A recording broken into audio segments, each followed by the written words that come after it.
कौन ब्रह्मा का पिता है, कौन विष्णु की मां, शंकर का दादा कौन है, हमको दे बता। ये जानने के लिए कृपया सुनिए। जगतगुरु तत्वदर्शी संत रामपाल जी महाराज के अमृत वचन सर्व पवित्र धर्मों के पवित्र शास्त्रों के आधार पर। अब इस चमत्कार को देख कर भी नामदेव जी की इतनी महिमा होगी, आसपास के क्षेत्र में पूज्य होगी। और ये अब वो क्या करते थे, कुछ थोड़े से बड़े हुए किसी से नाम लिया, ओम नाम का जाप करते थे। फिर परमात्मा मिलते हैं आकर ऐसी पुण्य आत्माओं को, जैसे उनका विधान है, वो नेक आत्माओं को मिलते हैं, अच्छी आत्माओं को मिलते हैं, दृढ़ भक्तों को। तो कबीर साहब उनसे मिले, ज्ञान दिया कि ऐसे ऐसे भाई ओम नाम का जाप तुम कर रहे हो गुरु से लेकर के, ये तो ऐसे ऐसे सारी सतिथि बता दी, और इससे आगे एक और मंत्र है जो दास देगा आपको, और उससे मोक्ष होगा। ये तो असंग जन्म हो गए, जन्मते मरते। और ये छोटे मोटे जो लीला हुई है ना, ये तेरे पिछले पुण्यों से हुई है। आगे चार्जर ठीक नहीं है, पीछे बैटरी चार्ज थी, तब तक यह काम कर रही है। सारा समझाया उनको, जैसे भी उस भाषा में। तो भी नामदेव जी ने नाम ले लिया, किससे? उस संत से जो स्वयं मालिक गुप्त रूप से रहा करते थे। अब नाम भी ले लेते हम, लेकिन वो पुरानी जो साधनाएं हैं, जो क्रियाएं मन में समारी हैं, वो भी साथ करते रहते। एक दिन नामदेव जी, क्योंकि छिपा जाति में थे और ब्राह्मण लोग अन्य जाति वालों को भगवान की आरती में निकट नहीं जाने देते थे, दूर खड़ा रखते थे। वो आरती जहां करते थे विठल जी की, ब्राह्मण वर्ग ही रहते थे वहां, उसको सक्षेत्र था। एक दिन नामदेव जी जा रहे थे, आरती मंदिर में हो रही थी।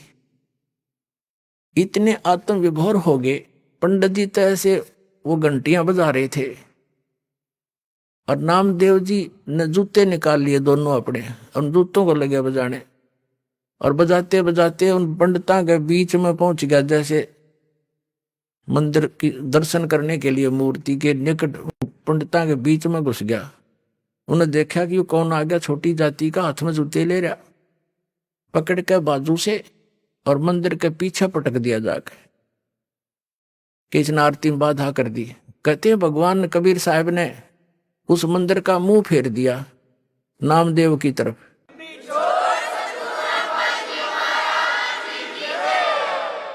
और पंडित जी पीछे घंटी पीटने खड़े खड़े पछले काने। तो नामदेव जी उठकर आगे।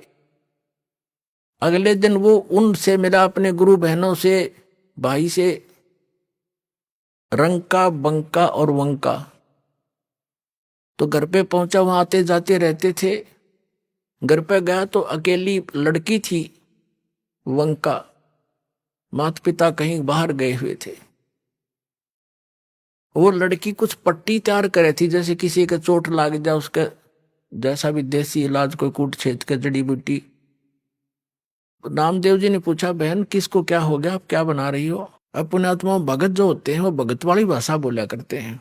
और लड़की बोली, भाई नामदेव तू चल रहा है बनमुखी, अपने हिसाब से चलता है भाई, तू आगा पीछा नहीं देखता। तेने क्या जरूरत थी उन पंडितों के बीच में जाके खसण की है? जब तेरी बेइज्जती देखीगी नहीं गुरुजी पे, और गुरुदेव ने जो तेरा मंदिर घुमाया है ना, उसके कारण गुरुदेव का चोट लग गई हाथ के, और उसके लिए पट्टी तैयार करूं। नामदेव कुछ सोच ले भाई, ना दुखी करया करे। नामदेव ने सोचा, गुरुजी दिखे भी कोई ना वहां पर, और मंदिर घूम गया, उसने वहम हो गया था कि मेरी भक्ति ने कर दिया यू काम। उसकी फड़क निकालनी थी, वो भ्रम निवारण करना था दाता ने। अब उसने सोचा, बहन सचमुच एक और मैं बालक हूं, मूर्ख हूं, पट्टी ले जा रही हूं, चाल मेरे साथ। वो दोनों गए। गुरुजी का चोट लाग रही हथेलियां पे, और लड़की ने मैलम लाकर पट्टी बांधी, चरना में पड़ गया, रोन लग गया। ने बोला, भगवान मेरे से गलती होगी, माफ कर दो, आगे से ऐसी गलती नहीं करूंगा। बोला, कहा बेटा, जब मैंने मार्ग बता रखा, वो मंदिर में टिंडे लेने गया था, तो जो भक्ति मैंने बता रखी, इस विधि से तेरा कल्याण होगा, वहां किस लिए गया था? तुम मानते हो नहीं, मनमुखी चलते हो, इसलिए मार खाते हो। तो उसके बाद उसकी वह दृढ़ता बढ़ गई, सचमुच, लेकिन वो तो मालिक थे।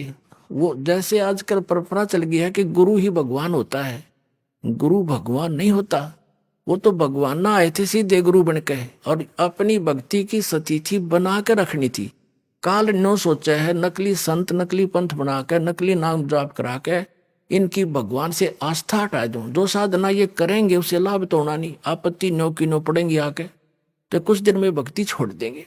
और परमात्मा 100 क्रियाएं करता है, आप भी आते हैं, कोई एक आधा संत भी भेज देते हैं, तो अधिकतर स्वयं ही आए हैं मालिक ने, और स्वयं ही वो काम करा जो भगवान किया करते हैं।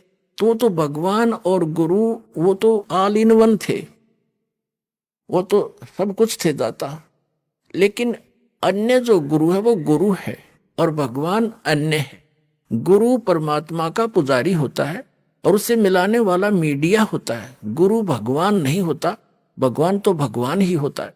लेकिन उस परमात्मा को पाने के लिए एक विधि बताई है परमात्मा ने कि अपने गुरु को आप एज ए गॉड ट्रीट करना, उससे भगवान की तरह व्यवहार करना, ताकि जब तुम यहां से जाओगे इसी रूप में आगे भगवान परीक्षार्थ बैठेगा। और यहां जैसा व्यवहार आप कर रहे हो, जैसे विचार अपने गुरुजी के प्रति रखते हो, वो वहां भी होंगे। तो वहां जैसी आपकी व्यवहार विचार त्रुटि युक्त होंगे तो वहां से आपको रिजेक्ट कर दिया जाएगा, फिर वापस गिर जाओगे। तो इसलिए परमात्मा कहते हैं गुरु मानुष कर जानते ते नरकइये अंध, महादुखी संसार में आज्ञा काल के फंद। गुरु गोविंद कर जानियो रहियो बचन समाए, और मिले ते दंडवत बंदगी नहीं पल पल ध्यान लगाए।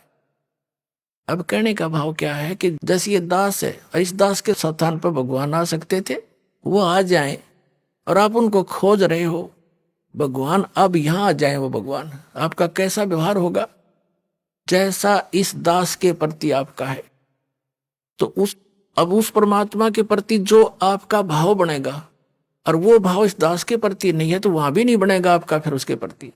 अब जैसे परमात्मा यहां आ जाए आपको, जिसकी आप खोज कर रहे हो, तो किस प्रकार लपटोगे उसके चरणों में, रोगे, मुंह की तरफ देखोगे, 100 बार शुक्र मनाओगे, भगवान बड़े भाग जाएंगे, दर्शन होगे। जिस भगवान को हम खोज रहे हैं, और वो आज इस दास के स्थान पर होता रहा, वो तो हजारों बार हुए हैं, रहे हैं दाता, हम नहीं समझ सके। उसको जन साधारण एक भक्त संत समझ कर हमने उनसे डील किया। आप जो व्यवहार मेरे से कर रहे हो वैसा उसके साथ करोगे, तो परमात्मा वहां जब जाएगा तो यहां ये सोचकर हमने गुरुदेव से डील करना चाहिए कि मान लियो भगवान बैठे हमारे सामने, भगवान के सामने कपट से बात नहीं की जा सकती। जो आदेश देव श्रोधार्य ही होना चाहिए, अपनी नहीं चलानी चाहिए, क्योंकि वो आपके हितैषी हैं, आपका बुरा नहीं चाहते, केवल भले के लिए आपको आदेश देंगे, ऐसा नहीं करना, ऐसा नहीं करना, केवल ऐसा ही करना। वचन मानोगे तो भगत बनोगे और आपका कल्याण होगा। यहाँ कहते मुख पर वचन करे पर माना, और घर पर जाकर करे विज्ञाना। मुख पर तो गुरु जी की बात मान ले, हाँ जी, घर जाकर न सोचो ना, नो थोड़ा ऐसे थोड़ा करना है, बताइए मर्यादा कैसे छोड़ेंगे, तो फिर के खाक से सो तुम। जो गुरु वचन पर डट गए कट गए फंद 84 के, भाई जो गुरु वचन पर डट गए कट गए फंद 84 के।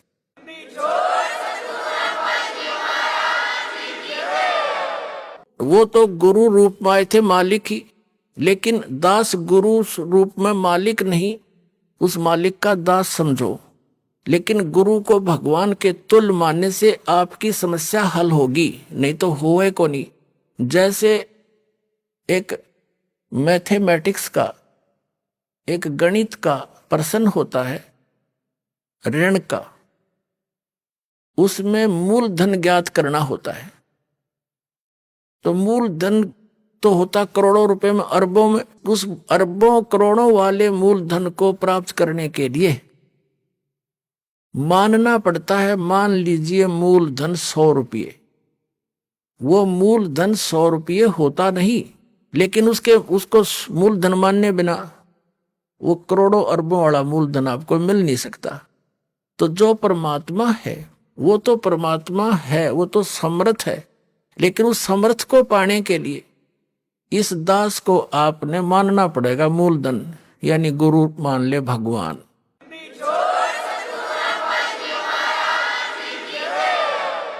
तभी आपकी यह समस्या हल होएगी, नहीं तो कतई नहीं हो, 0 नंबर आओगे आपके।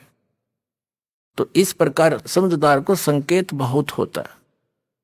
अब प्रसंग चल रहा है कि फिर जब भक्ति मार्ग पर चल पड़ते हैं, घना सामान धर के सिर पर नहीं चला जाता है, ये परंपराएं हटानी पड़ेंगी। और जैसे भगवान रखे न्यो रहना पड़ेगा। जैसे कर का जहर का रंग हो रही हो, कहो कौन तीस खावे राम रंग हो रही हो।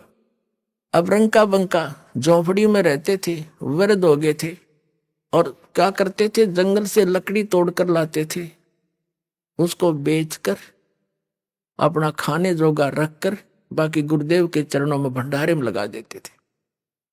एक दिन नामदेव जी गुरुदेव यानी कबीर परमात्मा गुरु रूप में आए हुए थे, उनसे कहने लगे, गुरुदेव आपके 2-3 भगत हैं, कितने निर्धन हैं, इनको कुछ धन दे दो, इनका टाइम भी पास हो जा, भक्ति भी घनी कर ले। अब परमात्मा ने सोचा कि नामदेव तो बालक है, कति श्रद्धा बतेरी है, पर इसमें विवेक बना नहीं। अरे भक्ति करें और ये कौन से बर्तन बनाओ है। वहां से लकड़ी तोड़ी, वहां तक लकड़ी तोड़ने जाते हैं तो मंत्र करते जाते हैं, लकड़ी तोड़ के सिर पर धरी मंत्र करते आते हैं। भक्ति मत बाधा है नहीं। और लेकिन नामदेव जी की उस समय समाज की सोच घड़ी थी, उस बच्चे को भी सेट करना था अपने को। तो परमात्मा ने कहा, भाई ठीक है, चल धन दे देता हूं, पर मैंने कोशिश बहुत करी है भाई, ये रखते नहीं धन ने, मैं देता हूं, ये सारा दान कर देते हैं। बोले ये लेते नहीं, अन्ना मांगते कभी मेरे तय। पर रामदेव ने कहा, जी आप तो बिन मांगे भी दे देते हो। भाई दे तो दूंगा, पर ये लेते नहीं मेरे से। अब नामदेव जी का गला उतरा नहीं, भाई इतने दुखी हो रहे, क्यों ना लेंगे पैसा, तो ले ही लेंगे ये। वो परमात्मा बोले गुरुदेव रूप में कि अच्छा भाई आज इनको वो पैसे देते हैं। गहने ले लिए, गहने आभूषण सोने के चांदी के अच्छे 2-3 किलो एक थैले में लेके नामदेव और गुरुदेव दोनों उस रास्ते में खड़े हो गए, झाड़ के आड़ में, ओट में, जिससे वो दोनों रंका और बंका लकड़ी तोड़कर लाते थे। अब रंका तो आगे चल रहा था, बंका थोड़ी पीछे रह गई थी। थोड़ी फैसला था अपने सफर में, थोड़ा बहुत यानी 100-200 फुट का।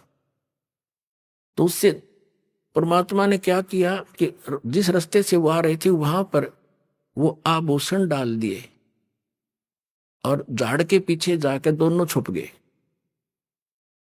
अब आगे आ रहा था रंका, उसने देखा गहने पड़े हैं, और औरत जो है गहनों को देखकर लालच में आ जाती है, कहीं बंका अपने कर्म ना बिगाड़ ले।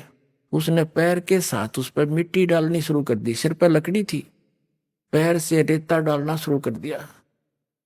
अब बंका ने देखा मेरे पति रुक कैसे गए, कोई पैर में क्या हो गया इनको। उन्हें ध्यान से देखा, ये तो आभूषणों पर मिट्टी डाल रहा है। वह भी समझ गई इस बात ने, वो कहने लगी, चलो चलो, क्यों मिट्टी पर मिट्टी डाल रहे हो।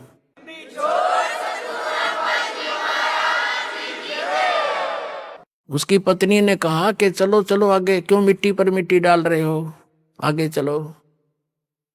अब दोनों छोड़कर आगे चले गए अपना। तो परमात्मा बोले, नामदेव देख लिया तने, ना लेते मैं क्या करूं भाई। अपने आत्माओं एक दिन क्या हुआ, सत्संग चल रहा था, गुरुदेव सत्संग फरमा रहे थे, और रंका और बंका दोनों पति पत्नी सत्संग में विद्यमान थे, चर्चा चल रही थी।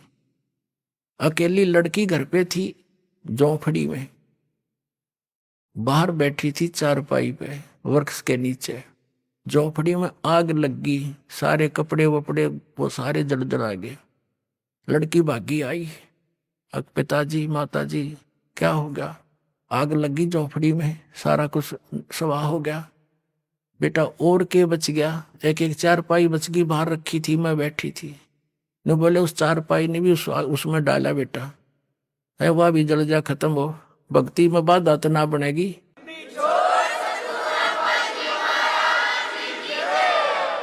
सोबा लगो ऐसी झोपड़ी में आग बेटा, उस चारपाई ने भी उसमें डाल दे, उसकी ओर चिंता रहोगी, अच्छा बैठ जा, बैठाएंगे भक्ति सुनाएंगे अपने ठाठ से। तो कहने का भाव पुण्यात्माओं, जब इतनी दृढ़ता आवेगी तो भगवान दूर नहीं है। बहुत से प्रमाण उस मालिक ने स्वयं बना दिखाए हैं। अब क्या बताते हैं, जो प्रसंग इस आज के सत्संग में बहुत से प्रश्न हल होंगे आपके। जैसे एक तो ये है कि हम किसी संत की पूर्व की करामातों से सुनकर प्रभावित होते हैं, उनकी यादगारें बना रही वहां पूजने जाते हैं। तो वो थे पहले जन्म के पुण्यकर्मी प्राणी, आगे चार्जर मिला नहीं, पिछली बैटरी जब तक चली वो खूब अच्छे दिखे, और फिर मर के अगले जन्म में अन्य योनियां प्राप्त की, वहां उनकी पूजा हो रही है। ये काल का जाल है।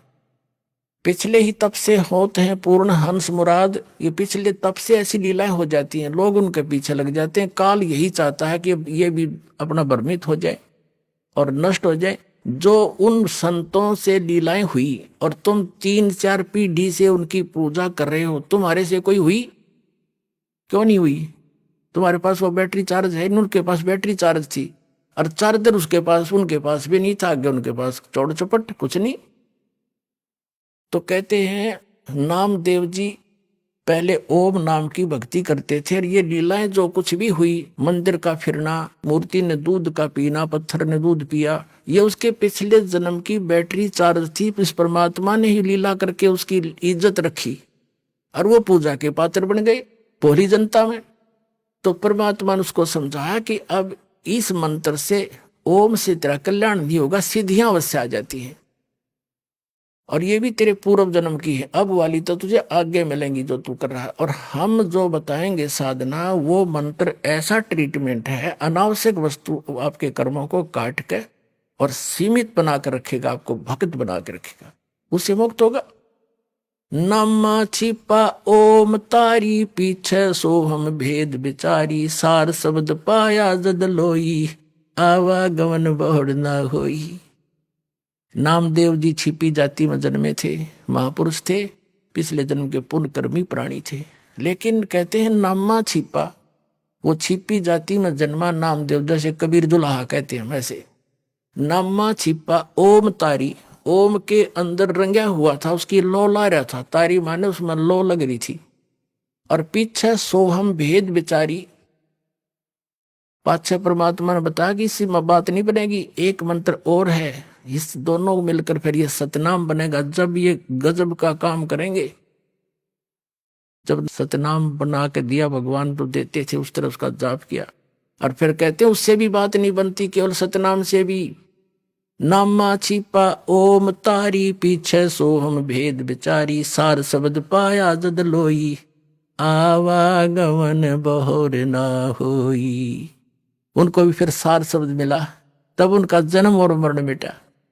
तो आज के सत्संग से आपको बहुत सा निष्कर्ष मिला है कि एक तो हमने भगवान पर विश्वास रखना पड़ेगा, दृढ़ होकर देखो।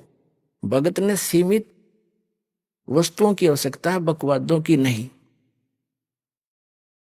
और जब हम परमात्मा की शरण में आते हैं तो उसको अपने बच्चे की पूरी जानकारी होती है, इसको क्या आवश्यकता। जैसे आप रोगी हो जन्म और मरण के रोग के, और ये बरवाला हॉस्पिटल उस रोग के काटन का, आप इस दास के ट्रीटमेंट में आगे गौड़ कबीर गिवन या ट्रीटमेंट है जो दास आपको देता, जो वही दिया करते थे। तो डॉक्टर के पास ऑपरेशन में जब होता है, ऑपरेशन थिएटर में या ट्रीटमेंट में, डॉक्टर ही बताता है ऐसे करना, ऐसे ना करना। तो और फिर मरीज अपनी चलाता है, तो उसने मरना है फिर मर। कबीर साहब कहते हैं औखद खावे पत्थर है, और तब होवे उपचार, यानी औखद औषधि ले और पत्थर है, यानी वो ऐसी चीज नहीं खावे, यानी जो मना कर रखे खाने के लिए वो वस्तुएं नहीं खावे, और पत्थर है यानी परहेज रखे, और तब उसका ट्रीटमेंट होगा।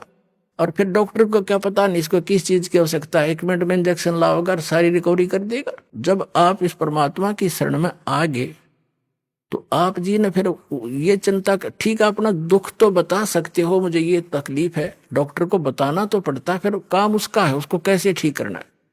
अब कौन से को पहले करना है, जैसे कोई एक्सीडेंट हो गया बालक और उसका टांग टूट गई और एक जगह से ब्लड घना पर गिर रहा है।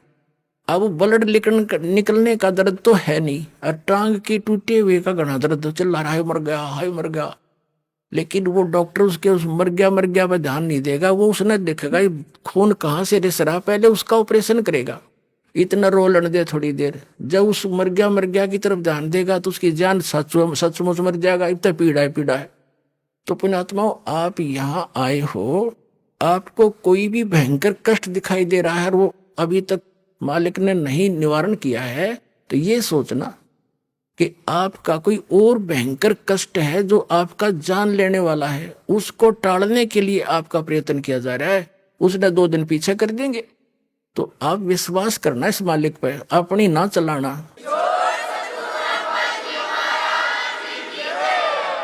मैं इतनी बार आ लिया, मैंने इतनी जोत चढ़ा ली, मैंने पाठ भी करवा लिया, लगा रहे, पेट में दर्द हो जा, एक गोली से ना हो तो डॉक्टर ने कहा एक और खा ले भाई, उससे भी ना हो तो कहा एक और खा, इसने इसी से होगा। तो जो आप कर रहे हो दान पुण्य सेवा सेवन, इसी से राहत होंगे, नहीं हो तो और मंडा रहे। तो इस तरह आपका यो कल्याण होगा और ये है भक्ति मार्ग। इस पर इस तरह चलोगे तो परमात्मा आपको हथेली पर रखेगा। पुण्यात्मा सत्कर्म मान लेना। बोलो सतगुरुदेव।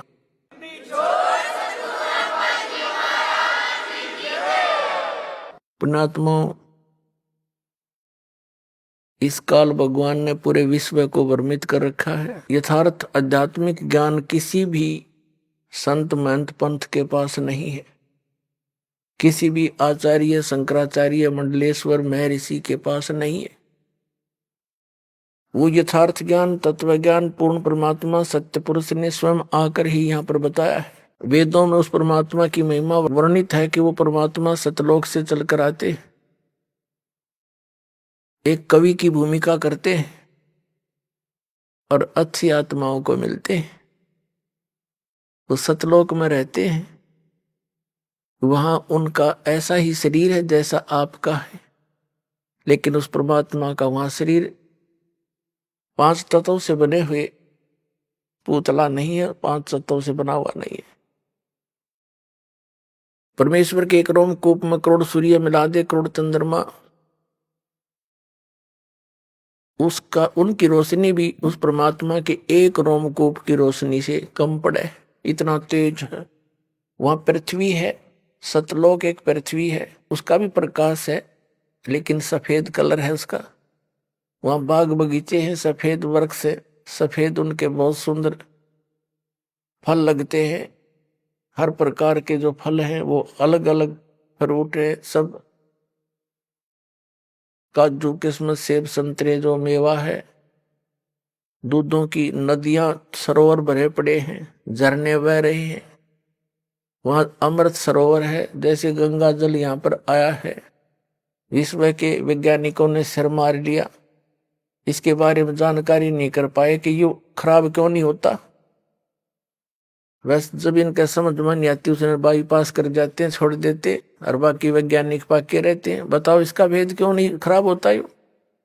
क्योंकि ये ऐसे लोक से आया है जहां के पदार्थ कभी नष्ट खराब नहीं होते। ये सतलोक से आई है गंगा, ये जल। ये एग्जाम्पल दिया परमात्मा ने कि मेरे लोक में बच्चों जहां तुम रहा करते ऐसे पदार्थ हैं जो कभी खराब नहीं होते, व्यर्थ नहीं होते। तो वही परमात्मा स्वयं आकर के यहाँ ज्ञान देता है। और जिन महापुरुषों को वो मिले उन्होंने सतलोक में देखा उस परमेश्वर को,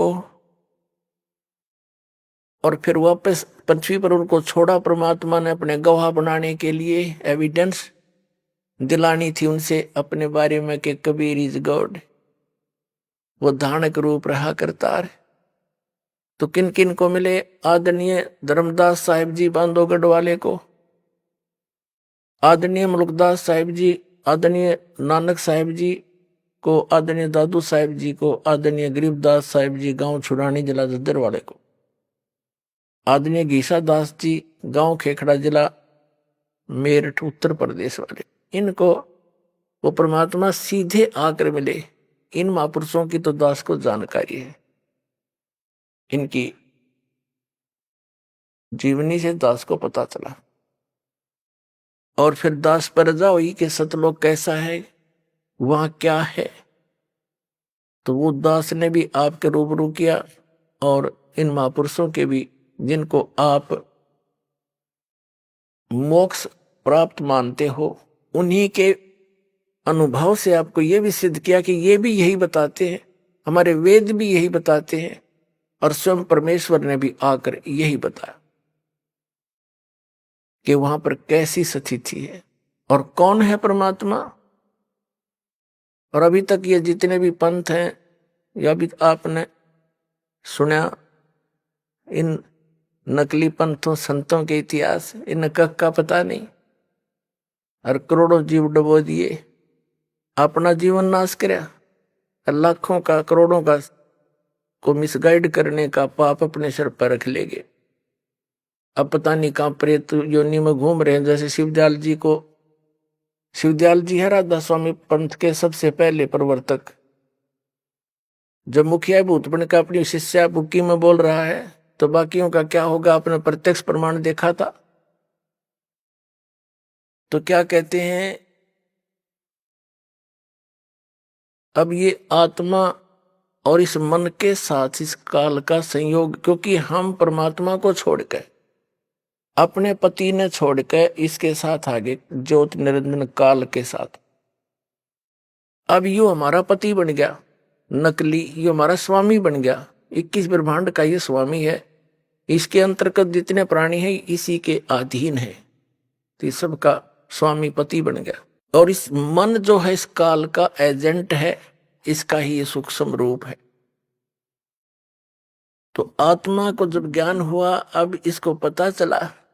आदरणीय गरीबदास साहिब जी को परमात्मा कबीर जी सचखंड लेकर गए थे, उनको जब वापस छोड़ा, सब कुछ ऊपर के दिखाकर सब ब्रह्मांड, तो आदरणीय गरीबदास साहिब जी ने क्या कहा,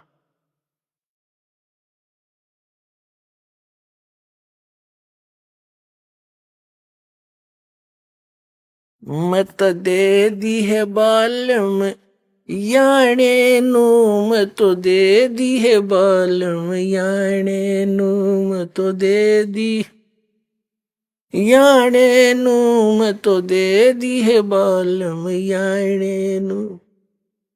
आत्मा कह रही है कि मैं तो इस अनजान मन के साथ मेरा संबंध हो गया, और ये सारे उल्टे काम करे।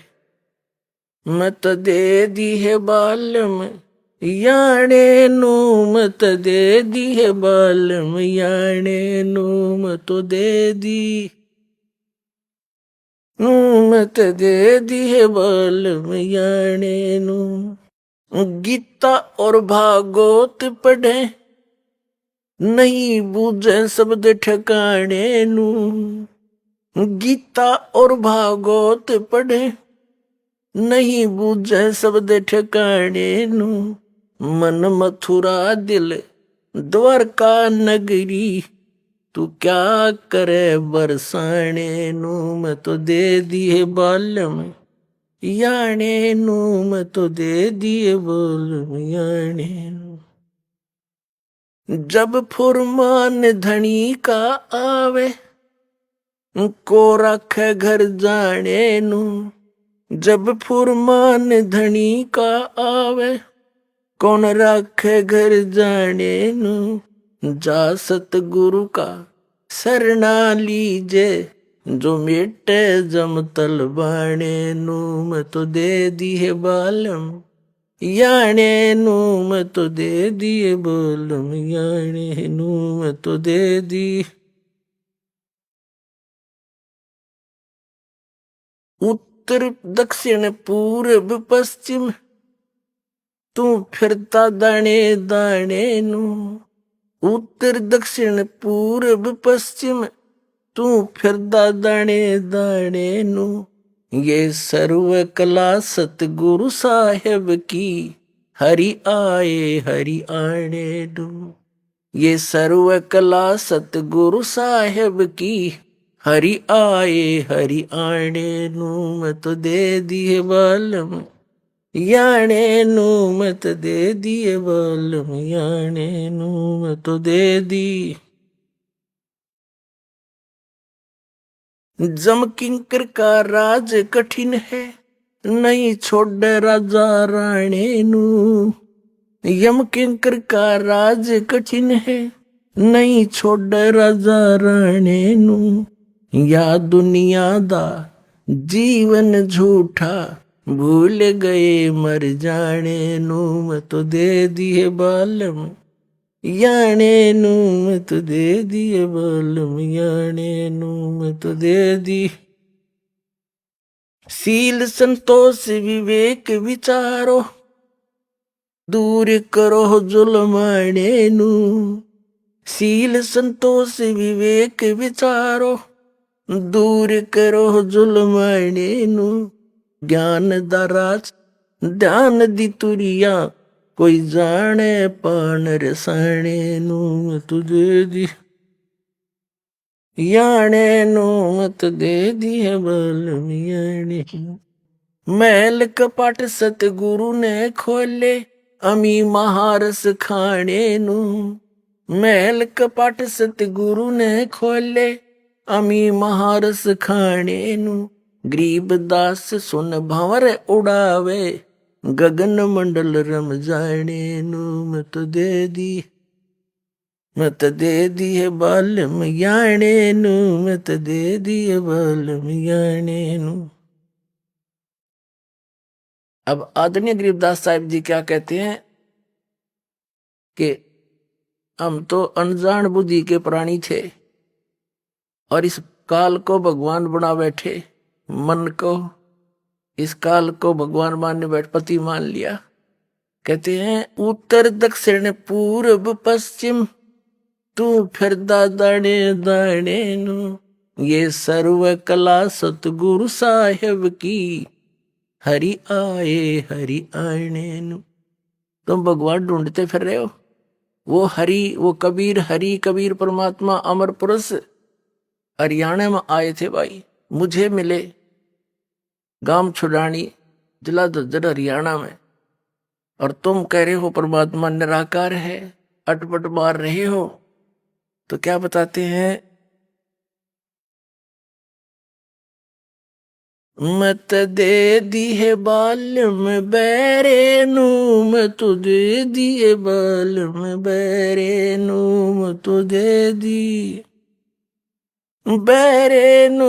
मैं तो दे दिए बालम बैरे नू। आत्मा रो रही है, इतना ज्ञान परमात्मा ने बताया, और यूं मन इस आत्मा को ऐसे मिसगाइड रखता है, मूर्ख बना रहा है, सच्चे ज्ञान को सुनने को तैयार नहीं, और इस झूठे ज्ञान को कितना बता दिया, सारा स्वीकार। कोई एक व्रत रखता है, उसको बता दिया, दूसरा भी रख ले, वो भी शुरू कर दिया। कोई साला सर जाता है, उसको बता दे कि वहां वैष्णो देवी भी जाना चाहिए, वहां भी चला जा। और कोई ये कह दे ये सब शास्त्र विरुद्ध साधना है, देखो प्रमाण, इन साधनाओं से मोक्ष नहीं, कहीं प्रमाण नहीं। और कति नहीं मानने, फिर अड़ जा, कति अड़ियल घोड़े की तरह ना, ये किसी ने बता दिया।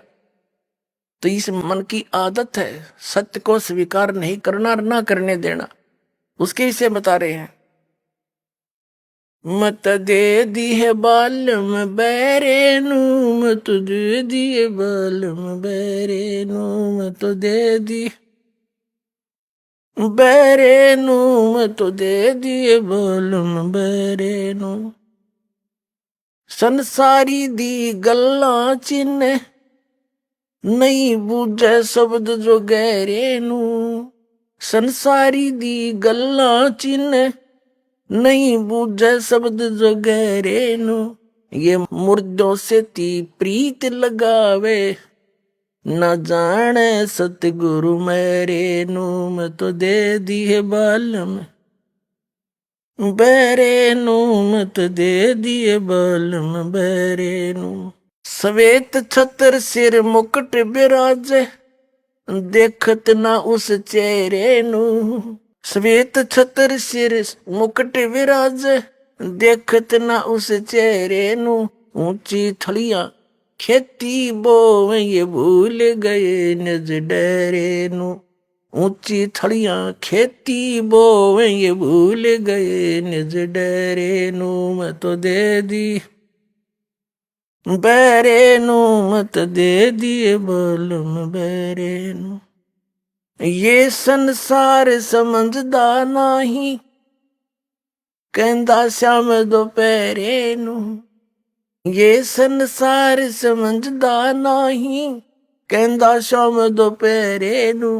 गरीब दास ये वक्त जात है, रोवोगे इस पैरे नू। गरीब दास ये वक्त जात है, रोवोगे इस पैरे नू। मैं तो दे दी है बालम बैरे नू, मैं तो दे दी बालम बैरे नू। मैं तो दे दी।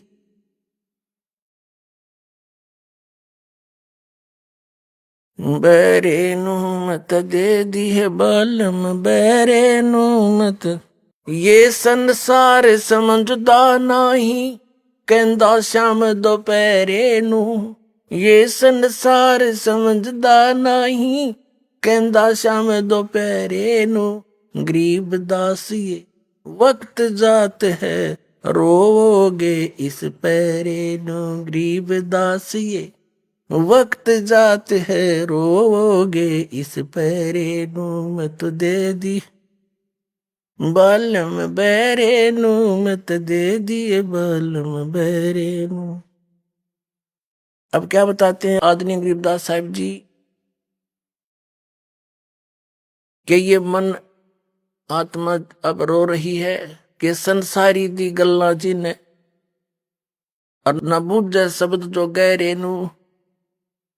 इस गूढ़ ज्ञान को स्वीकार करता नहीं, न इसमें गहराई में जाता। हर किसी चलते फिरते ने किसी ने कह दिया वहां माथा टेका बेड़ा पार हो जाएगा, उस तालाब में नहा ले मुथरा वाले में बेड़ा पार हो जाएगा। वहां पहुंच गया फदड़ फदड़ और परिक्रमा ला दे उसकी चौगर देगा गोवर्धन की, बेड़ा पार हो जाएगा। वो तो बेड़ा गर्क होगा, उसके चारों तरफ घूमते करोड़ों जीव मरेंगे और लाभ एक भी को नहीं। क्यों? क्योंकि श्रीमद् भगवत गीता में कई प्रमाण है गोवर्धन के चक्कर लाइयो। अगर तुम मानते हो श्री कृष्ण जी ने गीता बोली तो 2 शब्द लिख देता कि वहां जाइयो मथुरा में, जाम घूमना करता और तुम भी वहां चक्कर काटियो, बेड़ा पार हो जाएगा। ये संसारी दी गल्ला है, आम व्यक्ति के बनाए हुए लोक वेद दंत कथा ये साधना है जो जीवन नाशक है। तो गरीबदास जी कहते हैं संसारी दी गल्ला चिन्ह उनकी बात मान ले, ना बूझे शब्द जो गहरे नू। और मुर्दों से ती प्रीत लगावे, ना जाने सतगुरु मेरे नू।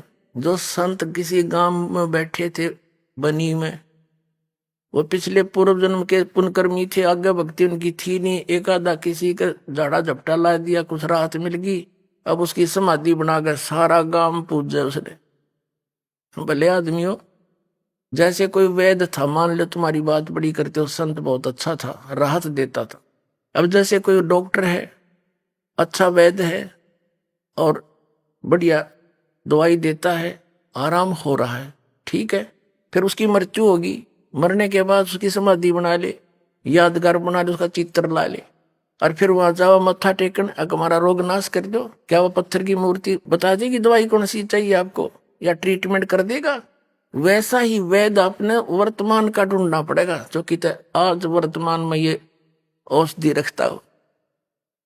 तो आज वर्तमान में सर्व प्रकार से संपन्न all in respect complete course इस आत्म कल्याण का इस दास के पास है परवाल आश्रम। यहाँ और कल्याण कराओ।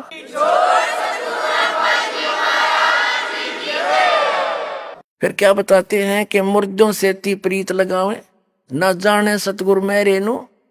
जिंदा सतगुरु आपको मिल रहा है, वहां उसको नहीं पहचानते। फिर क्या बताते हैं, ये जो नकली संत के वहां प्रकाश ही प्रकाश है, चेतन ही चेतन है, वहां कुछ भी नहीं है सतलोक में। उसके विषय में क्या बताते हैं, आंखों देखा संत श्वेत छतर सिर मुकुट विराज, देखत ना उस चेहरे नू। उस परमात्मा का जो सिंहासन पर विराजमान है सतलोक के तीसरे पृष्ठ पे, उसके सिर पे मुकुट है, श्वेत छतर है, ऊपर छतर, श्वेत छतर सिर मुकुट विराज है और देखत ना उस चेहरे नू। ऊंची थलियां खेती बो ये भूल रहे निज डेरे नु। ये जो वाणी गरीबदास साहिब जी ने बोली थी, उस समय सिंचाई साधन नहीं थे। वर्षा हो जाती तो कुछ दाने कनक हो जाती थी। तो क्या बताया है कि जैसे ऊंची थलियों के ऊपर किसी ने बीज बीज रखा हो, वर्षा होगी, बीज बीज दिया, फिर वर्षा हुई नहीं तो कुछ नहीं होता दाना उसमें। और नीचे डहर होती थी, समतल सथल, ऊंची थलियों पर वर्षा हुआ, ऊंचे स्थानों पर वर्षा हुआ, जल भी उस झील वाले में आकर रुकता था। उसमें इतनी पर्याप्त सिंचाई का वो जल हो जाता था।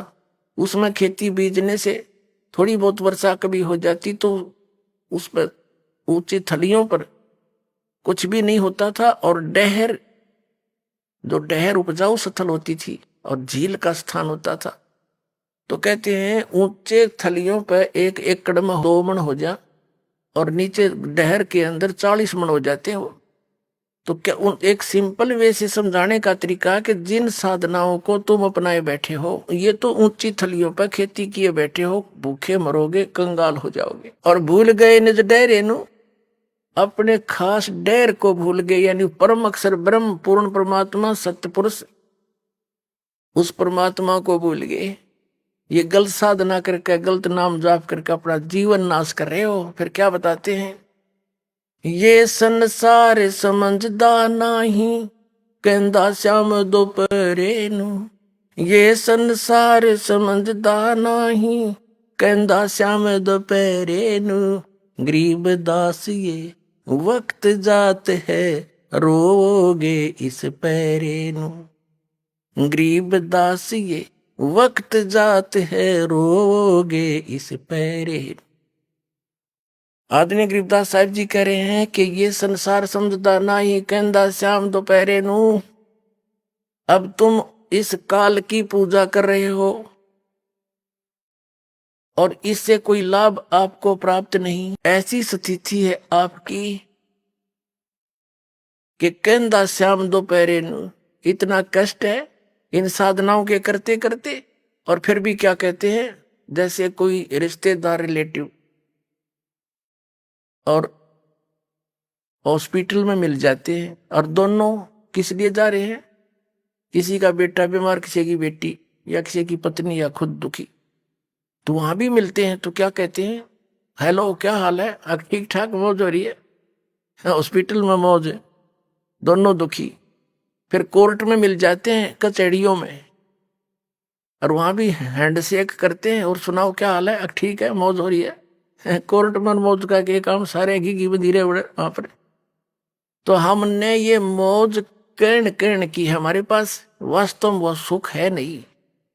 आपकी यहाँ पर इस काल के लोक में ऐसी स्थिति है जिसको तुम इस झूठे सुख को सुख है ये मान रहा मनमोद। ये सकल चबीना काल का कुछ मुख में कुछ बोध। आज सर्व संपन्न दिखाई देता है और कल न जाने उस परिवार के परिवार पर क्या बिजली गिर जा, एक सदस्य मर जा, 2 मर जा, परिवार का परिवार नाश हो जाए। यहाँ के राजा और महाराजा 1 मिनट में खत्म हो जाते हैं। जैसे पोलैंड देश का एक पूरा कैबिनेट, पूरे मंत्री 95 क्षणों में एक जहाज में बैठे जाते किसी मरे की शोक व्यक्त करने के लिए, और वो एक्सीडेंट हो गया, वो सारे खत्म हो गए। बता, प्रधानमंत्री तो ज्यादा सुखी आप नहीं हो गए और उसकी अब रेनमेट 1 सेकंड का नहीं भरोसा। तो यहाँ कहते हैं तुमने तो, आपकी ऐसी स्थिति है जैसे कोई शराब पी रखी हो, अच्छा नशा हो रहा हो, और दोपहर यानी 12 बजे के आसपास बाहर जून के महीने में हरियाणा, पंजाब, राजस्थान, उत्तर प्रदेश का युवा क्षेत्र हो और बाहर पड़ा हो किधर धूप में है, उसका पसीना पसीना हो रहा, सारा रेत में खराब हो रहा, मिट्टी लगी पड़ी है, और उसको कोई अरमू में जागा रहे, कोई उसको कहे भाई उठ, ये गलत स्थान पर है, तो दुखी हो रहा, चल तुझे वहां वृक्ष के नीचे बैठा देता हूं, वो कहता छोड़ दे, मौज हो रही है। यह स्थिति अपनी है भी। कबीर परमात्मा कहते हैं तुम इस काल के लोक ने छोड़ के और चलो सतलोक में। क्या बताते हैं परमात्मा, चल हंसा सतलोक हमारे और छोड़ो ये संसारा हो। और आपने को ना ठीक है, मौज हो रही है, आपने क्या दुख है यहाँ पर, और जो दुख आएगा जब देखना क्या होगा। तो क्या बताते हैं कि ये संसार समझदा नाही कहंदा श्याम दोपहरे नू। एक तो यहाँ के सारे दुख ने सुख मान रहे हो तुम, और दूसरे ऊंची थलियां खेती वो में भूल रहे निज डेरे नू। ये नकली साधना नकली संतों के फंस गए, और सारे ऊट उआ बाई का ज्ञान, इनका कोई मंत्र ठीक नहीं जिसे मोक्ष हो जा। इनका कोई भी मंत्र साधना और ज्ञान बिल्कुल व्यर्थ है, कोई ठीक नहीं। इसके विषय में कहते हैं कि गरीब दास ये वक्त जात है, रोग इस पैरे नु। ओए होए, ये मानो शरीर एक बार आपके हाथ से छूट गया, और इन गलत साधना करते करते परमात्मा कहते इस वक्त ने, इस समय ने रोया करोगे ऊपर ना मुंह करके। जैसे कुत्ता रात ने देखा होगा एक आदि में कभी चेतना हो जाती है पशु को भी, और याद करके रोता कि मैंने मनुष्य जीवन खो दिया, भक्ति नहीं करी, अकेला बैठा बैठा ऊपर न नुकरा करो। अब उसका याद आवे हैं, बात बिगाड़ दी सारी। तो यहाँ आदरणीय गरीबदास साहब जी कहते हैं कि ये संसार समझदा नाही कहंदा श्याम दोपहरे नू, और गरीबदास ये वक्त जाते रोगे इस पैरे नू। इस समय ने याद करके रोया करोगे तुम। इसका समाधान बताते हैं साथ के साथ। क्या बताते हैं? मन तू सुख के सागर बस रे भाई और ना ऐसा यस रे। मन तू सुख के सागर बस रे भाई और न ऐसा यस रे। सर्व सोने की लंका थी वो रावण से रणधीरम। सर्व सोने की लंका थी वो रावण से रणधीरम। एक पलक में राज बिराजी वो जम के पड़े जंजीरम। मन तू सुख के सागर बस रे भाई और न ऐसा यस रे। आइए अब हम उन श्रद्धालुओं के अनुभव जानते हैं जो जगत गुरु तत्वदर्शी संत रामपाल जी महाराज जी से दीक्षा प्राप्त कर चुके हैं तथा उनके द्वारा बताए गए भक्ति मार्ग पर चल रहे हैं। नमस्कार सर। नमस्कार सर। सर क्या नाम है आपका? सर मेरा नाम जितेंद्र कुमार साहू है। जितेंद्र जी आप कहाँ से हैं? मैं ग्राम सोमपुर, तहसील गुरूर, जिला बालोद, छत्तीसगढ़ से हूँ। जितेंद्र जी, संत रामपाल जी महाराज से नाम दीक्षा आपने कब ली? संत रामपाल जी महाराज जी से नाम उद्देश्य मैंने 8 सितंबर 2021 को ली। संत रामपाल जी महाराज से नाम दीक्षा लेने से पहले आप क्या भक्ति साधनाएं करते थे?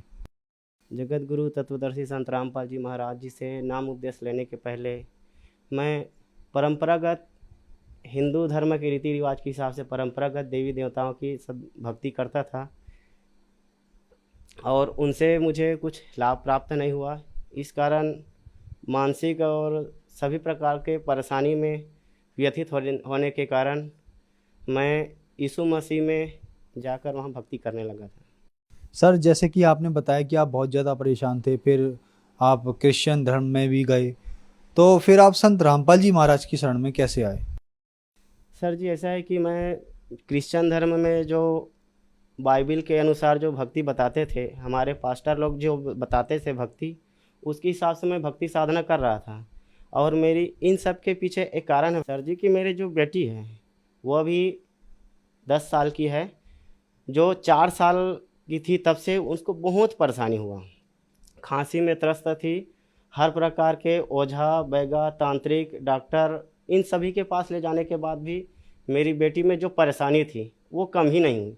कोई और कारण नहीं था, सिर्फ खांसी ही था जिसके कारण मेरी बेटी त्रस्त थी, और मैं उनकी व्यथा को लेकर बहुत चिंतित था। और साथ में मेरी पत्नी भी अपने शारीरिक क्लेश और कष्ट के कारण बहुत व्यथित थी। तो उन दोनों का पालक करने के कारण मुझे बहुत सारी चिंताएं अंदर ही अंदर खोखला करती जा रही थी। और मैं इन सब कहना चाहिए कि मेरा मन जो है इन भक्ति साधनाओं से उब गया था। और यीशु मसीह में जो है जो भक्ति विधि वर्णित है उन सब चीज़ को करने के बावजूद भी मुझे कोई लाभ ऐसा कुछ नज़र नहीं आ रहा था।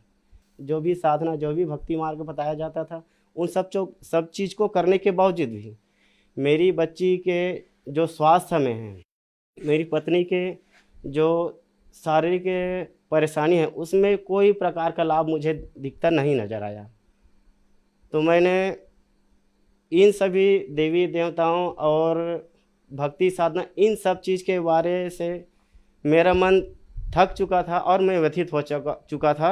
हमारे गांव में जगत गुरु तत्वदर्शी संत रामपाल जी महाराज जी के बहुत से शिष्य हैं, जो लोग मुझे अपने समीपस्थ जानते थे, अपना समझकर जानते थे कि ये बेचारा यीशु मसीह में जाता है फिर भी अपने तकलीफ़ का निदान नहीं कर पा रहा है। तो हमारे गांव में जो संत रामपाल जी महाराज के शिष्य हैं वे लोग मेरे पास आए थे और मुझे पुस्तक दिया ज्ञान गंगा। ज्ञान गंगा में जो काफ़ी सारी बातें परमात्मा प्राप्ति के और दुख निवारण संबंधी बातें जो हैं मुझे उसको पढ़ने के बाद पता चली, और इन सभी बातों को मैंने अपने जो पास्टर है यीशु मसीह वाले में धर्म में जो पास्टर होता है, जो हमको उन परमेश्वर के बारे में अवगत कराते हैं, उनसे मैंने इस संदर्भ में बातचीत की कि हमारे संत रामपाल जी महाराज जी को जो ज्ञान है उसके बारे में बातचीत की। तो उसने काफ़ी हद तक से मुझे कुछ डिस्टर्ब किया।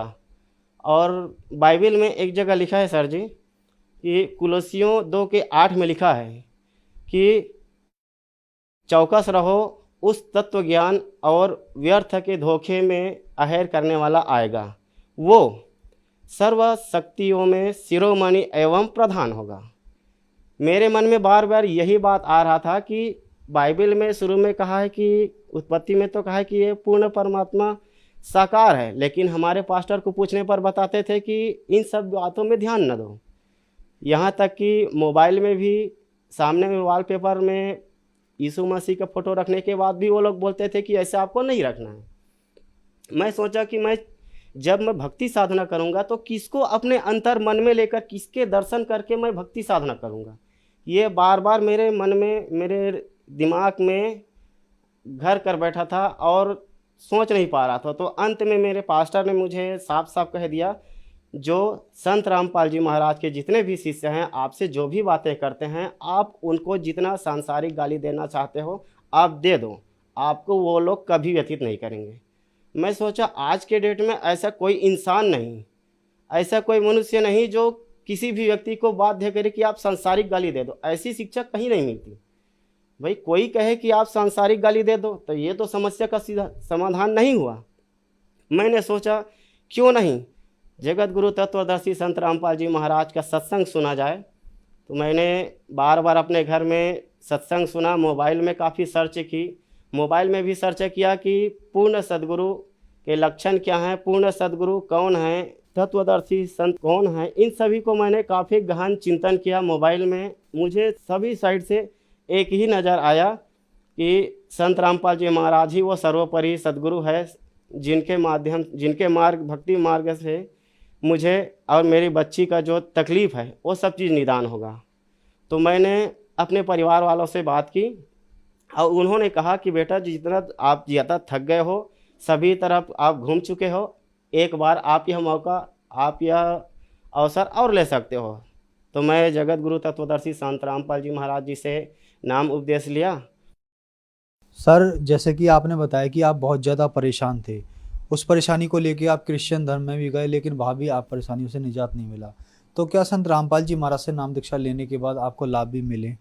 जी सर जी, मुझे संत रामपाल जी महाराज जी के शरण में आने से बहुत लाभ हुए, और जिस कारण से मैं संत रामपाल जी महाराज के शरण में आया हूँ वो लाभ मुझे पूर्णतः मिला। खास करके मेरी बच्ची में बहुत ही खांसी थी, वो हर प्रकार के, जैसे कि रायपुर के MI हॉस्पिटल और दिल्ली राजहरा के शहीद वीर नारायण सिंह हॉस्पिटल, इन सभी में बहुत से हॉस्पिटल में दिखाया, रामकृष्ण हॉस्पिटल वहाँ भी दिखलाया। डॉक्टरों ने उसके शरीर में ऐसी कोई भी कमजोरी नहीं पाई, फिर भी खांसी बार बार आता रहा।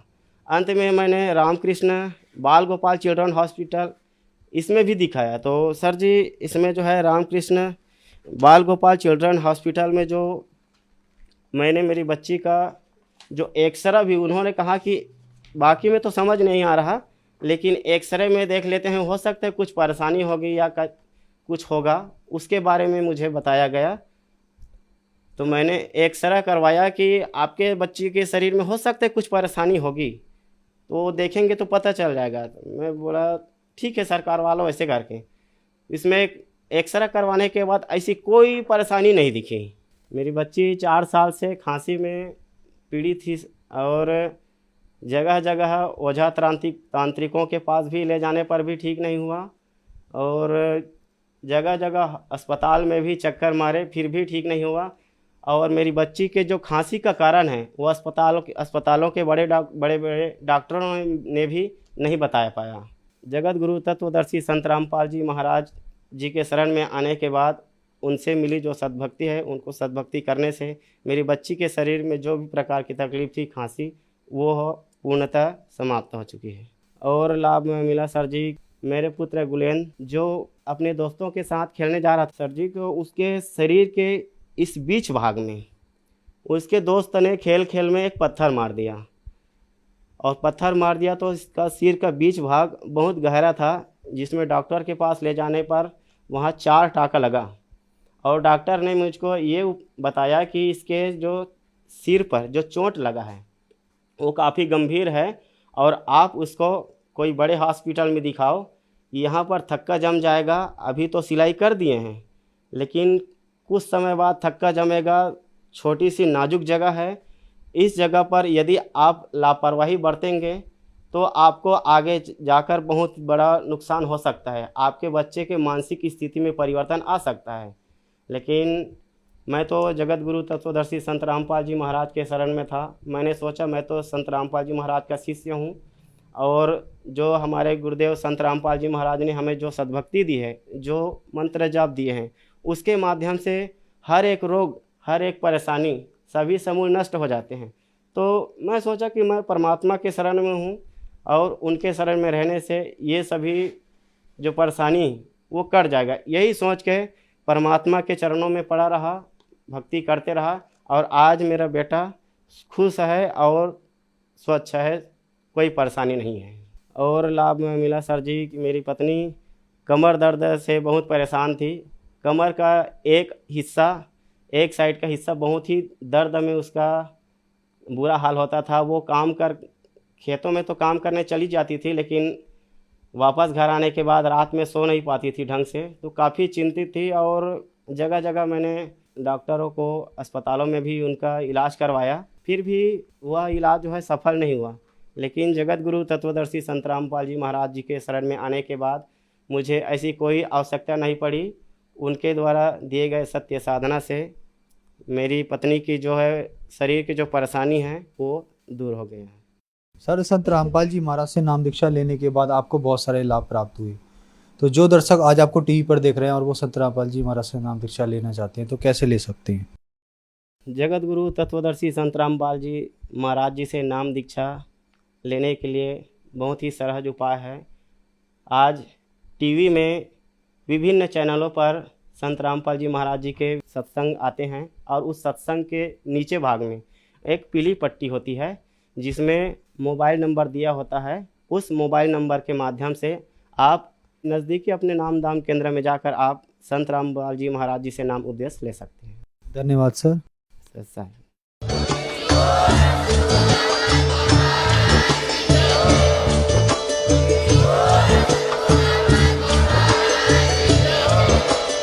आप सुन रहे थे जगत गुरु तत्वदर्शी संत रामपाल जी महाराज जी के मंगल प्रवचन। अधिक जानकारी के लिए विजिट कीजिए हमारी वेबसाइट www.jagatgururampalji.org। संत रामपाल जी महाराज जी के शुभ आशीर्वाद से पूरे विश्व भर में 500 से भी ज्यादा नाम दीक्षा केंद्र हैं, जिन पर संत रामपाल जी महाराज जी द्वारा ऑनलाइन निशुल्क नाम दीक्षा दी जा रही है। अपने नजदीकी नाम दीक्षा केंद्र का पता करने के लिए संपर्क करें 8222880541।